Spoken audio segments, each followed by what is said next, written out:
All right. Well, thank you everybody for joining. This is the third Wednesday in January. This is the Broadband Hui. This is number 263.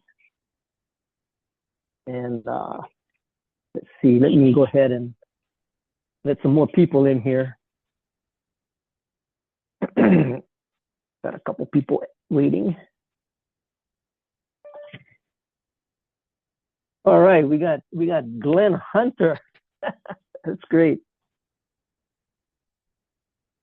Well, today I will go ahead and do a quick introduction, and then we'll go ahead and get started. My name is Bert Lum. I'm here in Honolulu at the Hawaii Broadband office, and bringing to you the Broadband Hui. I got a message from Chrissy, who's in Paris. I don't know what she's doing in Paris, but I think she's probably on a vacation trip, so she's not going to be able to join us. And then I have a good, I guess, kind of an agenda that we have planned. But before we do that, let me share a little bit of my. It's not so much a mana'o of the day. It's kind of turning into like a word, a word of the day. So let me share this.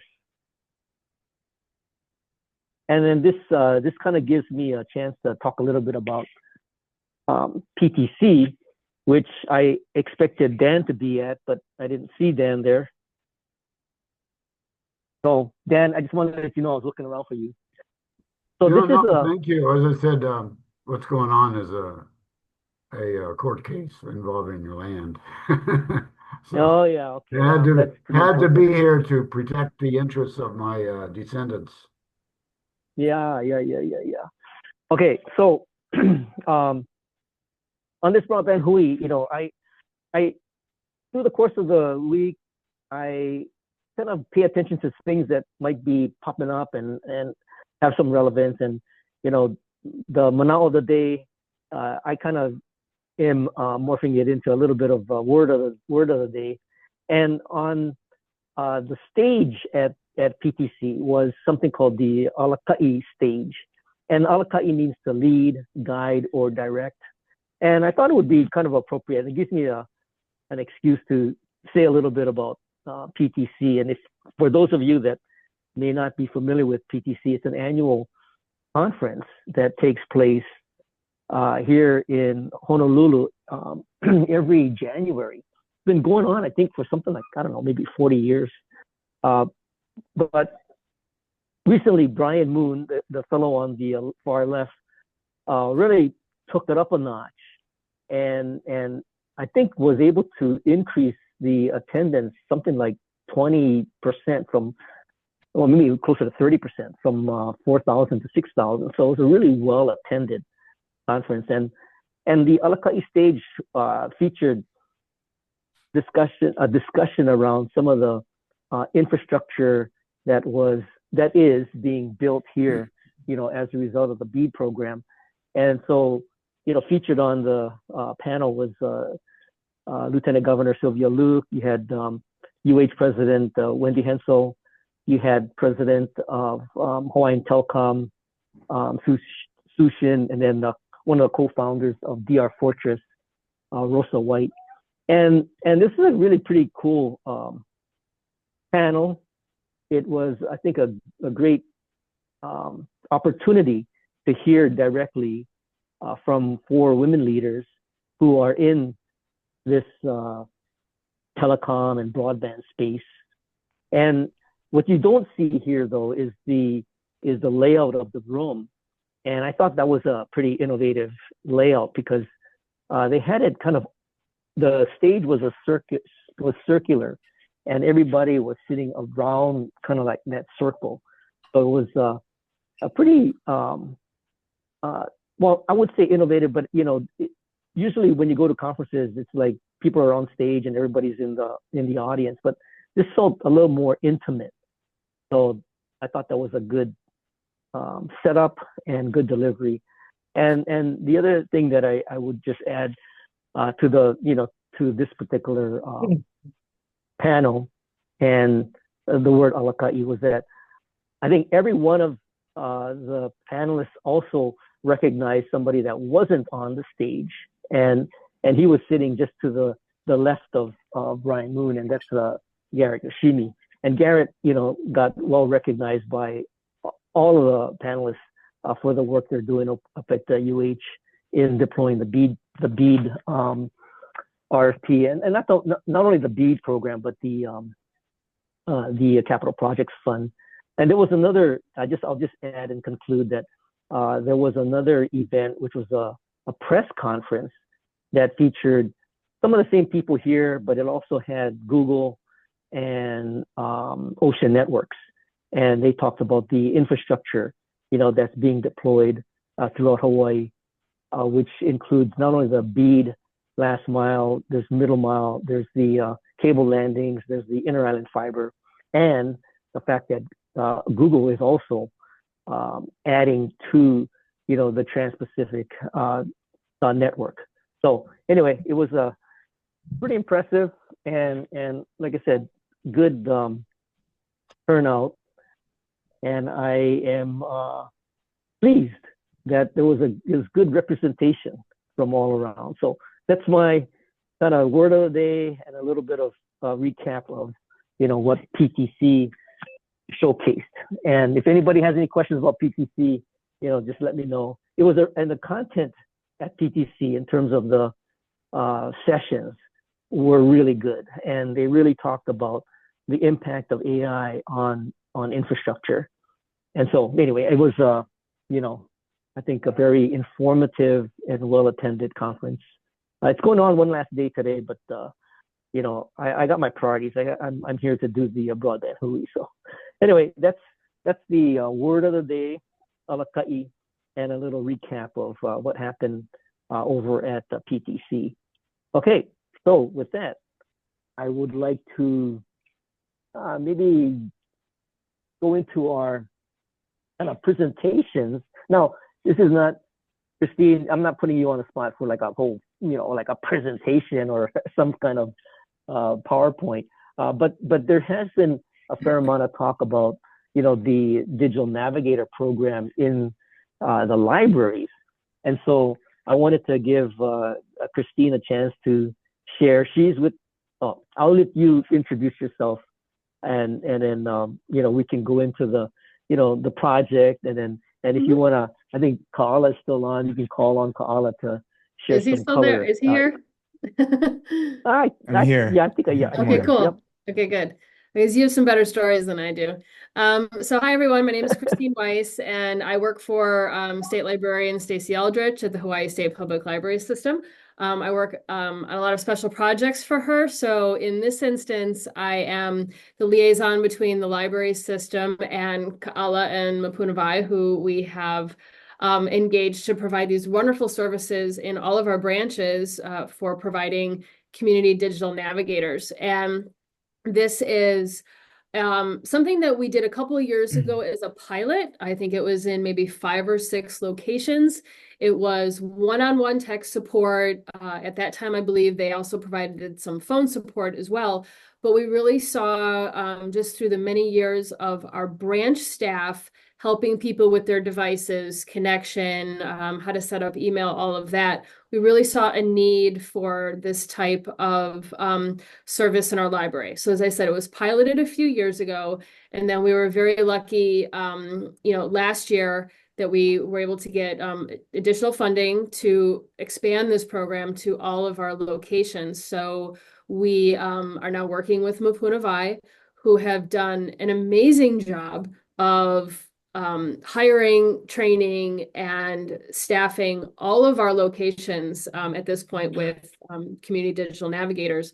We launched October, I think it was October 10th. It was early October of last year. We started in a few libraries, and then we just started growing the rollout over the following weeks. And, Kaala can say when we fully staffed everybody, but it's been very well received when we look at the type of questions that people are coming in with.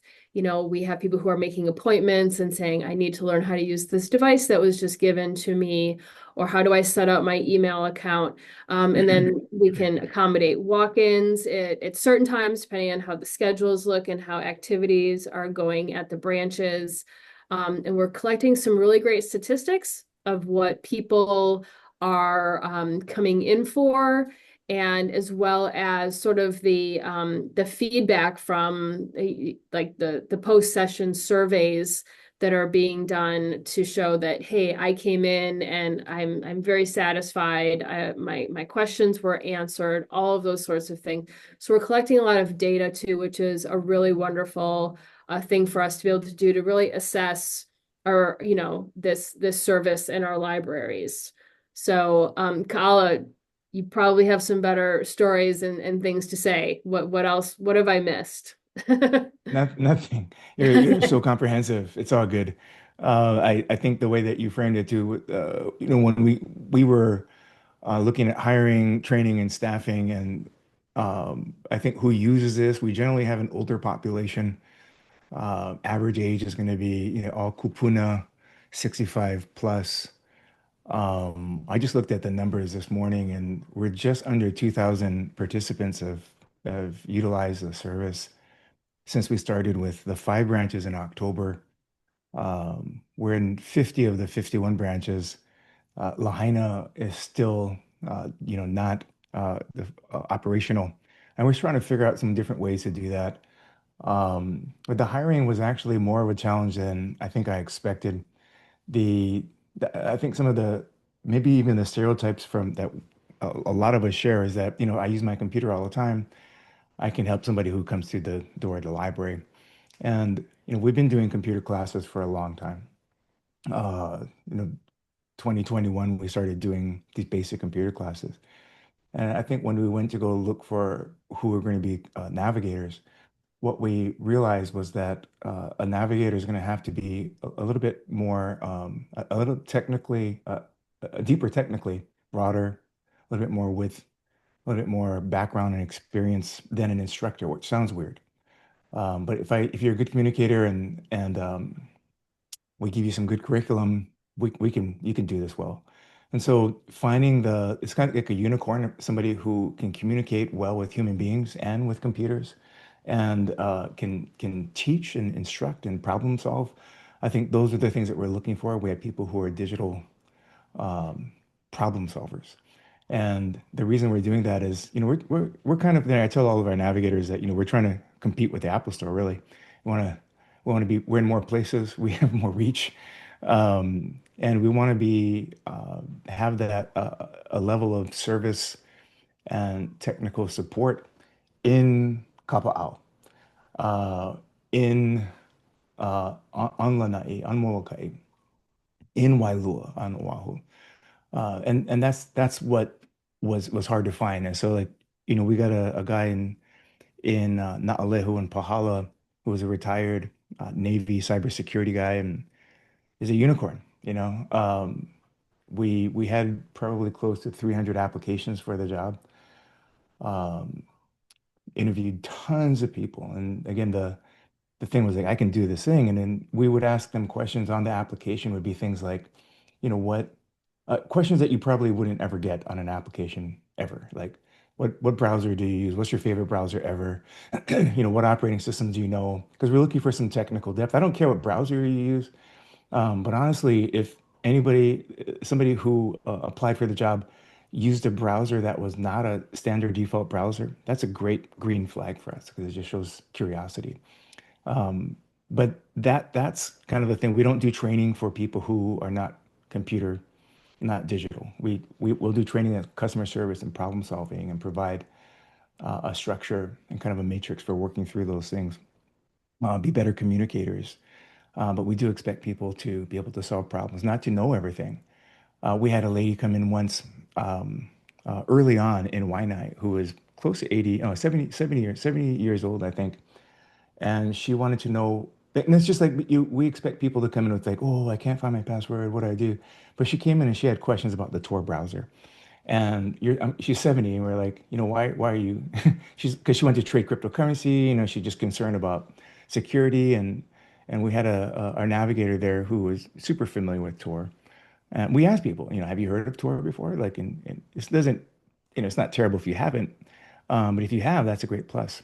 Um, so, she wanted to do it. We had another lady in Kailua, and I was sitting in and watching this one, and she's 80 years old, and her friend said that she would teach her how to trade Bitcoin. And so she wanted to set up a Coinbase account. And so there's just random things coming in, people coming in for. We expect the digital navigator to not just serve um, iPhones or Androids or Windows or Chrome, but you have to do it all. And so I think the comfort level with computer in general, whether it's something that you put on your face or your wrist, or you sit on your desktop, or you hold on your lap, um, that's what we're looking for. And it's been, I think, one of the most instantly gratifying and rewarding thing. Every now and then we have to call and reschedule appointments.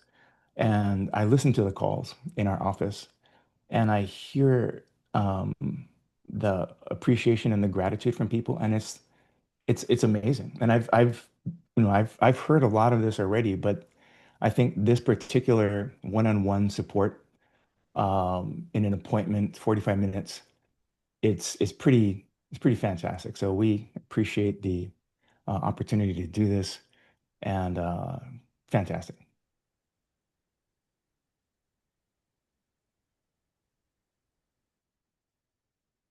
Any other questions that you have? Well, I know there's some questions, and maybe I know Tony, you were kind of telling me before the Hui started that you actually came on because of this presentation. I want to give her a chance to maybe share some, some questions that she might have. I don't know if I have any questions. I just really wanted to hear about it from Christine because when I was at the last, it would have been discussed at the the party, that you had celebrating everything, and and we have navigators in libraries, and so I just wanted to hear how it was going, who you were seeing, some of the things that are going on with. And of course, we see so much kapuna in our Pahoa library. And so it's just been such a great partnership. We worked with, the telehealth group when we first started. And so it's just been a great partnership. And we have a Spectrum grant, and we're getting ready to implement that in some of our navigator sites, and including in Ocean View. And we've been paying attention to fiber optics out there using Starlink, and so just communications in general, and some of the questions that we're seeing in some of our libraries. So it's just a wonderful project, and I wanted to hear exactly what you were seeing, and to see if there's anything we do as we move forward with our Spectrum grant, how we could enhance it or partner or just be aware of what's being delivered, so we can just work together. The Right. more the merrier in my book. I mean, I'll just kind of, echo the same thing. You have people who are extremely, just grateful for it. I think Kaala can attest to his team and the food that they're given in appreciation for the work that they're doing. But some of the stories that you hear too about, the impact that it makes on them, or, they say, well, I can't ask my grandson, and I come in and I have this opportunity to really spend time, and again, going back to that human connection that I think that we appreciate more these days, after our many years of lacking it.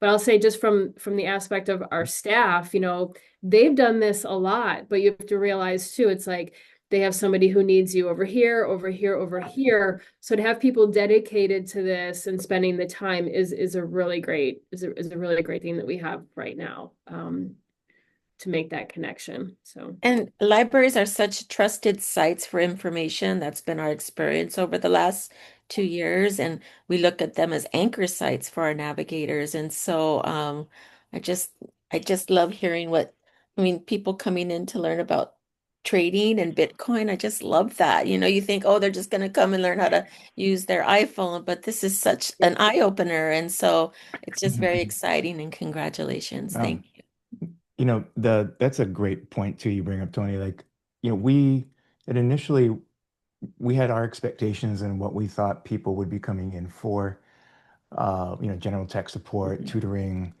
I think and there's a big banner that says tech support on it, so it kind of pre-selects. But I think what we've also seen is people coming in for support with just filling out forms for online government assistance. Mhm.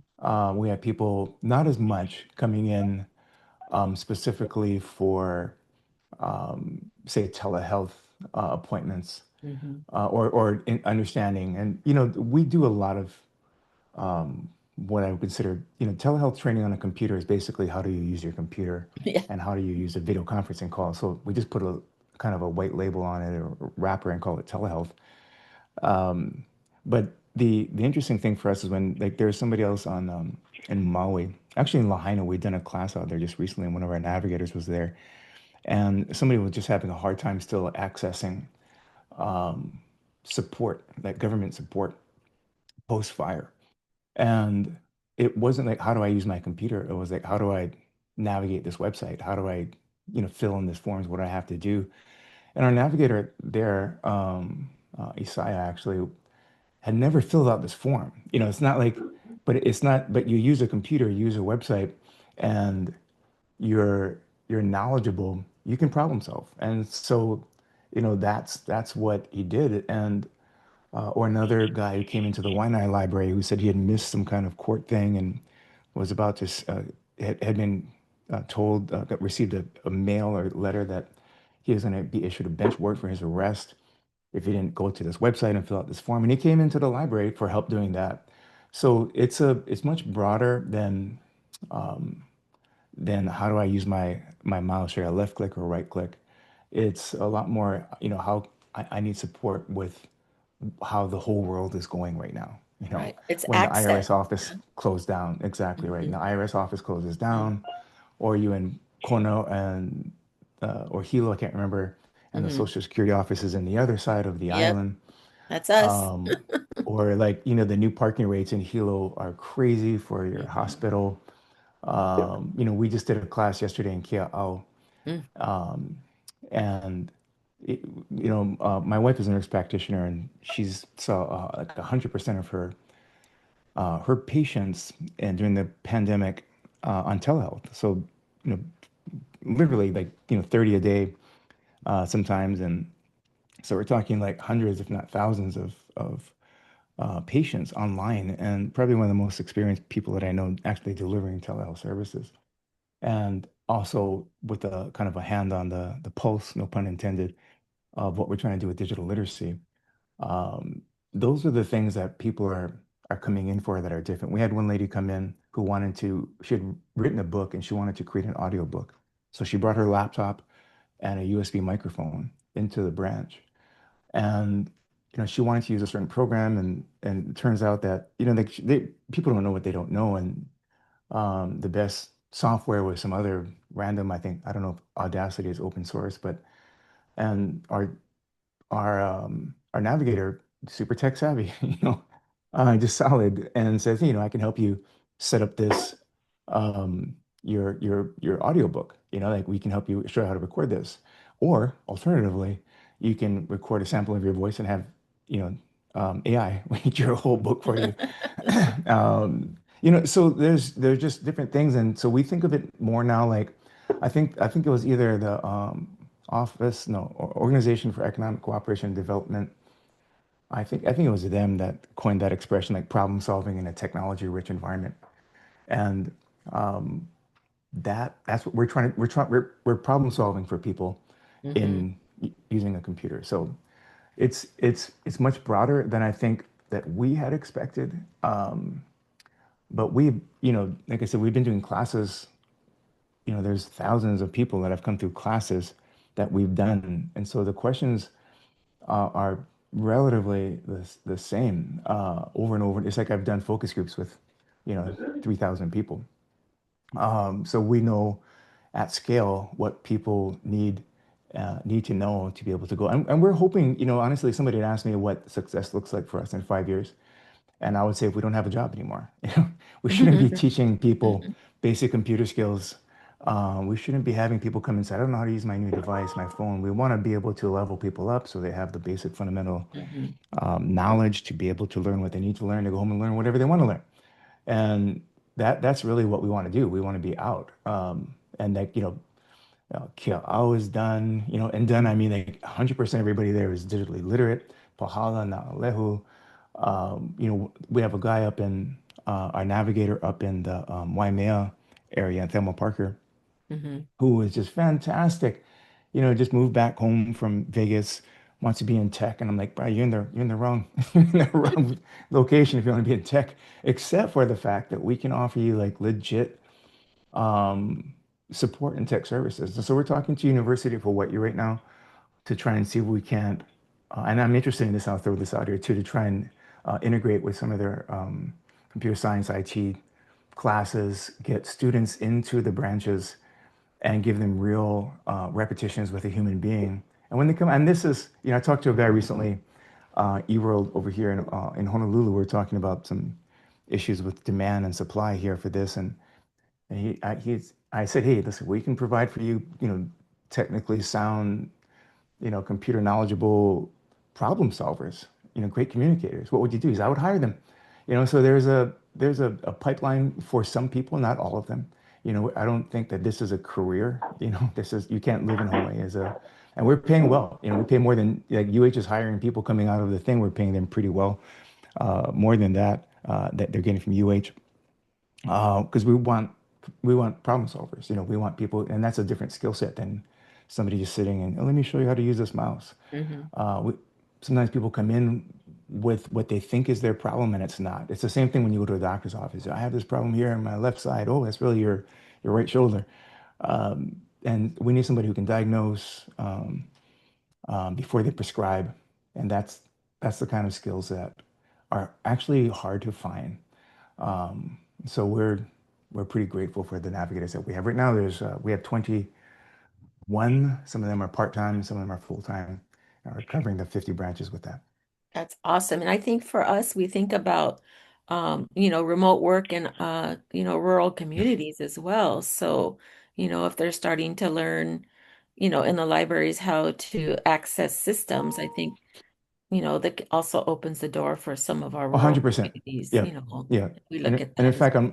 I'm Molokai, we're scheduled and have done classes over there, like how to start an online business, um, with the branch there with Mia Riddy, the librarian, and have done that kind of training for probably the last 7 years or so through Kamehameha schools and OHA.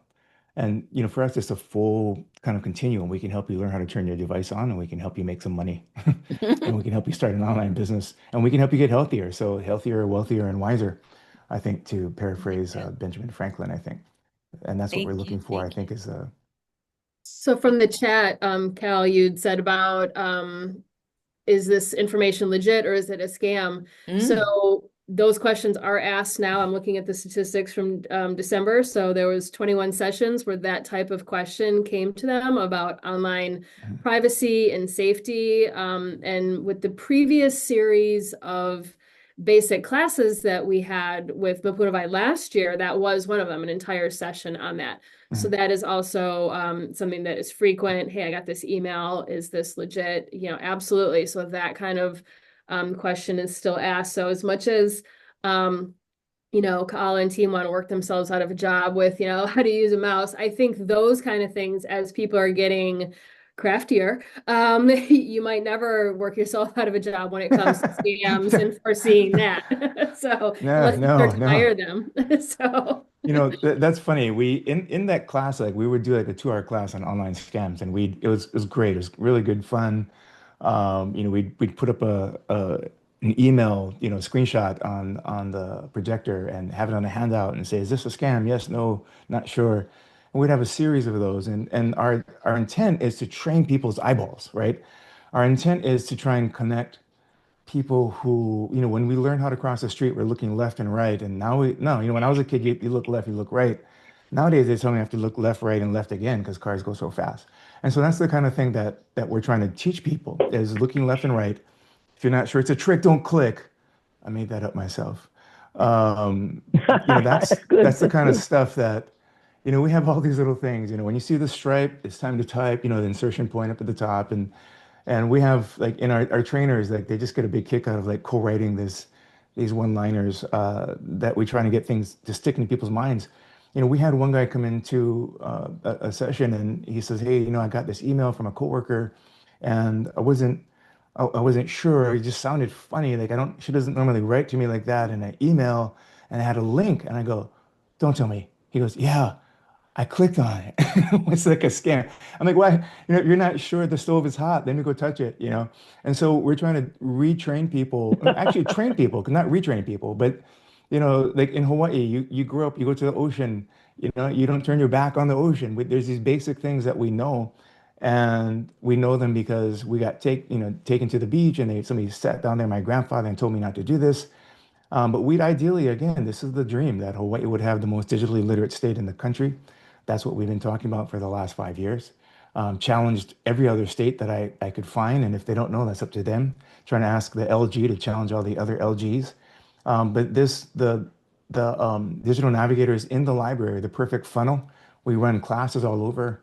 I think there's a class in Hilo today, and these are separate. Like sometimes the navigator will do it, or sometimes we'll have different grants. We're working with rural community, Hawaii State Rural Health Communities, uh, our Hawaii State Rural Health Association, just in Hilo over there, Tony, with Jana and Summer. And we've been working with them on a Reach grant and a Touch grant for a couple of years now. And the Reach in particular is for up in Mountain View, Eden Rock, and places I've never been to Eden Rock before this, before like 3 years ago. And then people tell me you may want to be careful when you go to Eden Rock. I'm driving down the roads. So people go to, leave stuff. And it's a slow grind there. Um, but for us, if we can get a class, we'll give people computers. We teach them how to use it. Right now, we're trying to get people hotspots on Molokai for this one location, a homestead actually right across from the airport. That is, you can't connect. They're trying to use Starlink, which is incredibly expensive. I love Starlink.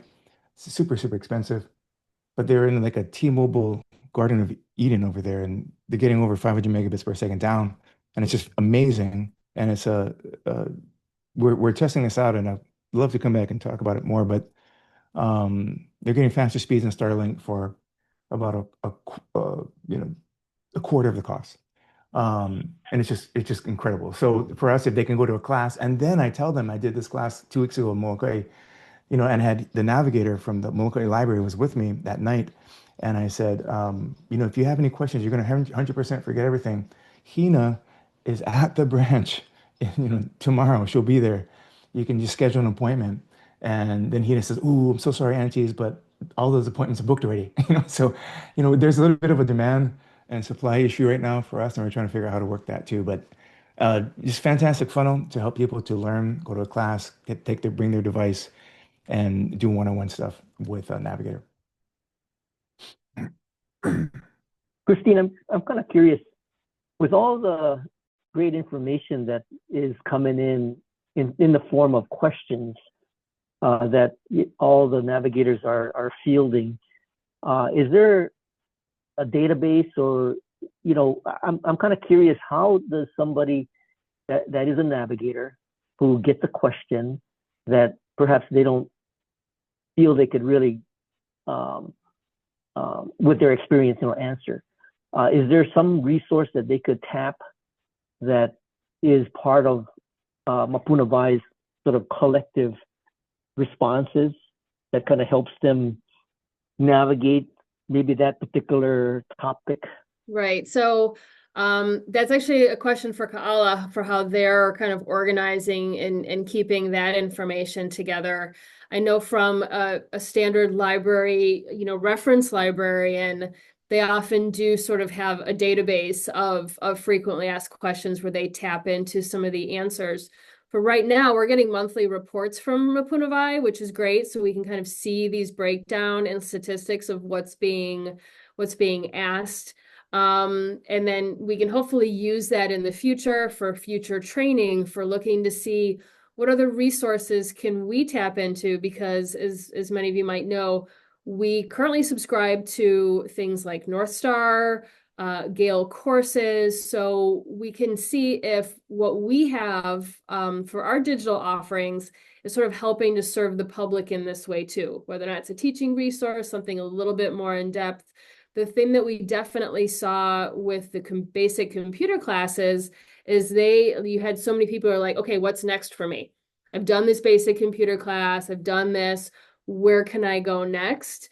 And so, with this opportunity, with the previous set of data, we really want to take a look at all that information and to make sure, again, are we supporting, just as it says in the comments, are we supporting the information ecosystem with what people need? And so there's just a lot of opportunity and data being collected now that we can sort of take and see where we can go next. But Kaala, I don't know if you guys have something granular internal where you guys keep that kind of stuff. Yeah. We run our communications with our navigators through Discord and have when somebody's at a branch, whoever's at a branch working is on Discord. And what I found is that even people who are not working, they're on Discord too. So we have, a channel called Quick Questions on there, and we'll let people on the fly typing something in and said, hey, listen, I have this Android device come in. And it's not the frequently asked questions that are the problem. It's the ones that we've never seen before. And, Right. So between all the people on our board, we have like an incredible depth of computer knowledge on there.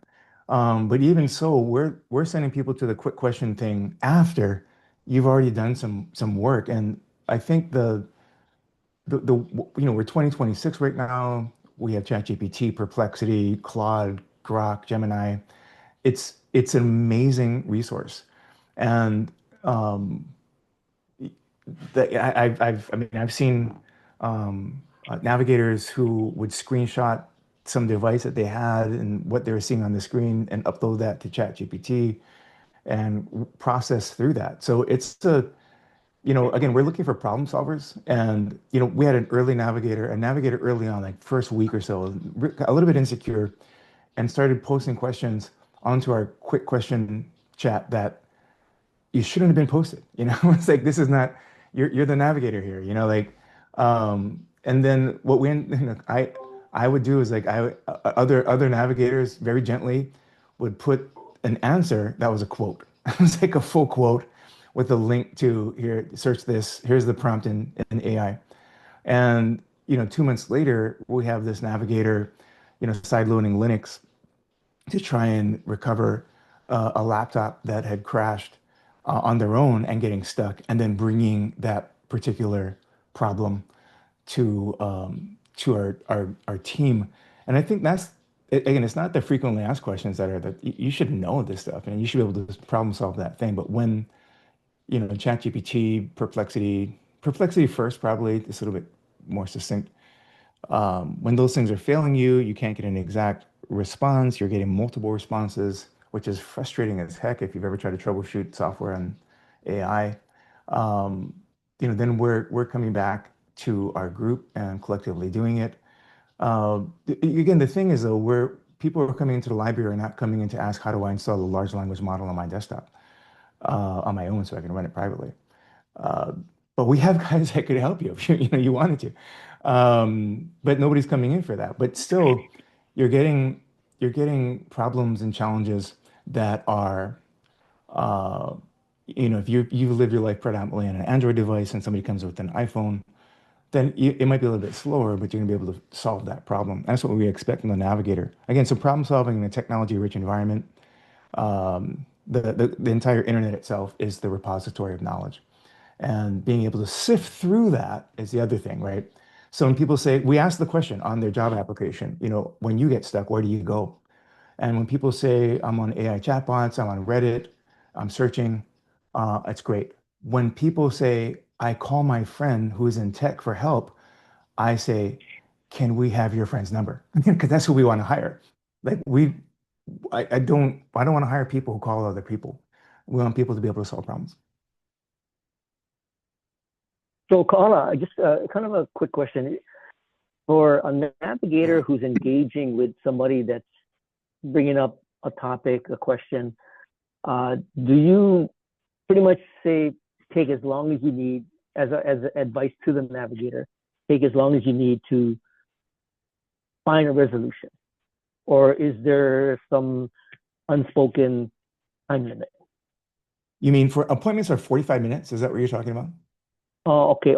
Yeah. No, I We didn't have realize a that there was 45-minute, yeah, no, yeah, we do have a 45-minute appointment. And what happens is, you know, a lot of times we have people coming into the branches who have their appointment and they're there, 10, 15 minutes early. They can't, so, what we're doing is working systems and processes that are going to make sure that we're communicating well. So customer service is a big deal.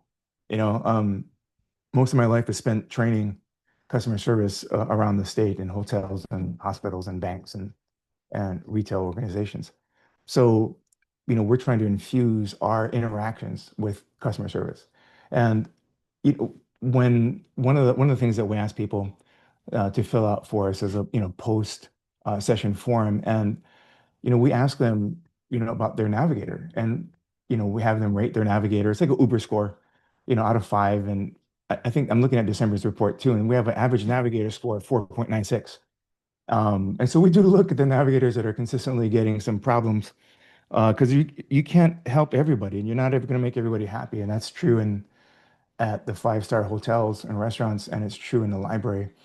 But we're shooting for as high a percentage as we can. So even if we don't solve your problem, which is also what we ask, like, was your issue resolved? And some things we can't resolve issues because I can't help you with your reconnect to your email because there's no password, or your password note was on the phone that fell out of your pocket while you were sailing. True story. We can't help. There's no way to get that back. So we can't resolve that, but Right. that still counts as an unresolved issue. Yeah. So we have 45 minutes. We started with 30 minutes and found that that was just too rushed. We've had people say, come in and say, I'm running for my local neighborhood board. I need to make a flyer. Can you help me with that? Yes. You know, I, there's some things we don't want to do. They're unethical. They're immoral. We're not going to do these things. And they're telling people that we're not going to do those things, or, we're not going to help you rob a bank. We're not going to help you hack into your friend's account. That's not something that we're going to do. And we don't get asked those kind of things normally. We do get people who 100% try and give everybody money, give all our navigators money. Can I just pay you?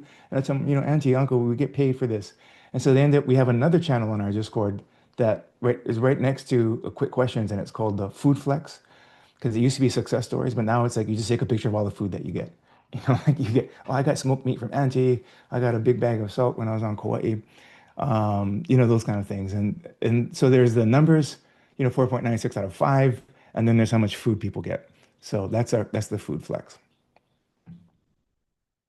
That's great. I appreciate it, Christine and Kaala. I can tell we can probably go on for the rest of the hour about the kind of stories that get told as a result of this. But a great program, and I just wanted to point out Glenn Hunter from CNMI.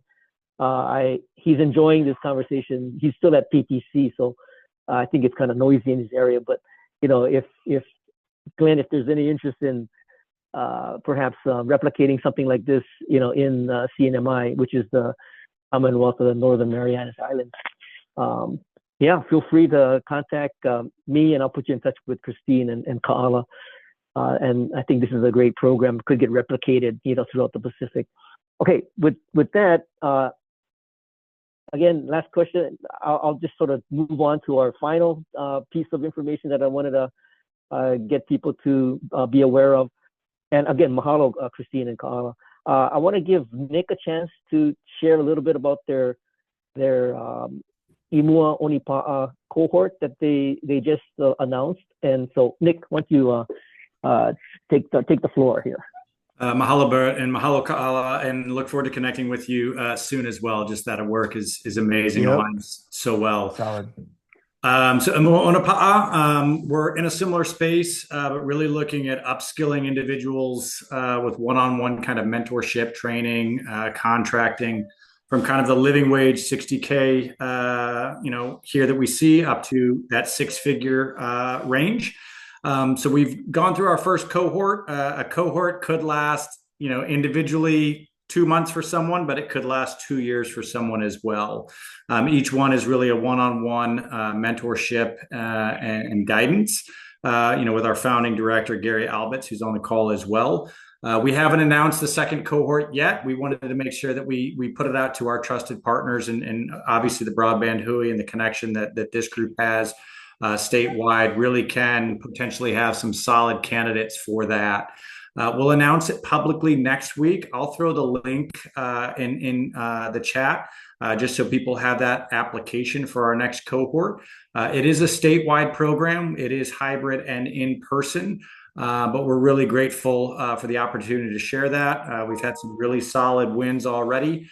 And just a really brief example of a unique way of offering this is we've got someone highly skilled, a unicorn, as Kaala said, but not making really the wage that we hope that they could make within the state. So we're upskilling this individual, getting them the certifications that they need in a variety of high-end tech platforms. And then we're also contracting and paying this individual to get that real world experience by doing implementation for this software pro bono for our local nonprofits. So after a while, they have that experience, they have that certification, and we really get those resumes and applications bumped up to get into that six-figure range. So once again, the cohort will be opening up later this month, early in March. The applications, but we wanted to put it out to this group before kind of making that public, as we know there's already some unicorns within this group in and of itself. So big mahalo. Nick, as far as applicants, would you perhaps describe what an ideal applicant, what their profile might be? I mean, it doesn't mean that they have to, meet all of these criteria, but what sort of individual are you looking at? Yeah, thanks, Bert. Great question. We're looking at exiting military. We're looking at Native Hawaiians. I'm a veteran myself. We can't teach somebody security clearance, but we can teach them everything that they need to get into those roles that they have security clearance on. Really the mid-career individuals as well. We're looking for, people that have a degree that, are kind of in that phase of their life that they're looking for something a little bit different. And for me personally, I think it's really somebody that has that passion and dedication to kind of step into something that they might have to put in an effort to really get the outcome that they're looking for. But that doesn't, nix anybody that is just recently graduated from high school. We've got a variety of product offerings that can touch on just about everyone. But for this specific cohort, mid-career, people that are really hungry and passionate about taking a big step and dedicating that time and effort, and individuals, Native Hawaiians, exiting military veterans. And as a result of going through the cohort program, do you also have a placement kind of opportunity that might result in a job? Yeah, absolutely, Bart. Great question. Yes, and there's never a guarantee on anything, especially with the changing dynamic of everything within our world right now. But the relationships that our advisory board, our board of directors, our managing director Gary Albitz has in the tech space really is that linkage that we utilize. And really know where the employers are at, and then pull our community into those roles. So really look at growing the economy that way. So we do have a variety of roles and networks that we can kind of pinpoint. The issue is we've got individuals here that have a variety of experience and passions. How do we connect those dots the best possible way? We have found success, but it's not a one size fits all for sure. Sounds good. Any questions for Nick at on Maui? Imua Onipa'a. All right, thanks, Nick. Appreciate the update. Let's see. As far as any other news that I have listed on the agenda, I did want to point out an article that I have. So I don't know if I shared the agenda, and I'll do that right now. I have a link to an article that was published a couple of weeks ago. Oh, okay, thanks, Nick. That is from Telecompetitor, and they did a good sort of statewide, or actually a countrywide, state-by-state assessment of the distribution of BEAD funds in that particular state. So it was a good kind of breakdown of the funds that are going to things like last mile connectivity and satellite connection. So you might want to take a look at that. Other than that, let's see. I am hoping that Kiani and her team, maybe in an upcoming session, can give us an update on the rural health transformation project. And you probably saw, some of the news about that, and it's a 5-year kind of like a $1 billion project that every state is getting. So I think there might be some interesting topics in there regarding telehealth. So, Kiani, I guess maybe, we can coordinate something with Christina Higa and maybe do something, in February. Yeah, I also have Cindy on from our team. We were just texting Christina. She sounds like she's on a call in the room next to me, but yeah, we can set something up in February to kind of share more about that and all the details. Okay. Yeah. Okay. No, sounds good. And since we're talking about February already, Amber and I are going to be in Chicago the first week of February. I'm not exactly looking forward to that. I mean, I was telling Tony, I'm freezing in 60-degree weather. I mean, like high 60s, right? 67, 68, I'm freezing already. I don't know what it is in Chicago, but it's definitely colder than it is over here. I'm from Chicago. My condolences. So that's what we're going to be doing the first week of February. We're going to be at Net Inclusion. And so for the first Wednesday, we'll give you guys a break. We'll come back on the third Wednesday of February, which is going to be the, what is that? I think 18th. And then, and I'll coordinate with you, Kiani, if you guys want to do the telehealth transformation, and then we can do an update on net inclusion. I think those two topics will probably take up the entire hour. So we can look forward to that. So no Broadband Hui on the 4th. Okay, so save your questions and topics for the was it the 18th, and we'll come back and give you an update on net inclusion. Okay, let me go ahead and put up the closing slide here.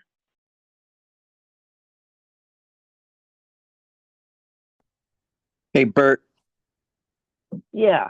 While you're doing that, I just want to mention the legislature starting. If anybody's aware of any bills or activities at the ledge that they're interested in, I would love to do some research for you and help you sort it out. So, pro bono. Are you gonna head over there?